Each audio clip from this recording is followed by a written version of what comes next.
Нашиот сограѓанин Тоше Илиев по четврти пат ќе ја покаже хуманоста и ќе ја продолжи традицијата да организира хуманитарен концерт, кој тој самиот го нарече по патеките на Тоше. Годинава на концертот ќе настапат познати музички имиња од Македонија, како и локални музички групи. Меѓу попознатите тој ги најавува Александар Белов, Јоце Панов, Ален Хасановиќ и нашите Криптон бенд, Јордан Манов, Оливер Стаменков и многу други групи и пејачи. Годинава собраните финансиски средства ќе бидат наменети за помош на нашиот сограѓанин Методи Митев за негова операција во Кина.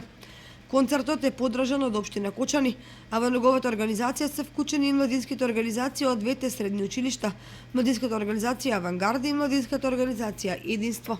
Илиев ги повикува сите хумани граѓани на општина Кочани да присуствуваат на овој концерт, со што ќе предонесат за помош на Методи Митев, а истовремено и ќе се забавуваат. Концертот ќе се одржи на 25 јануари, понеделник, со почеток во 20 часот, а цената на билетот е 100 денари.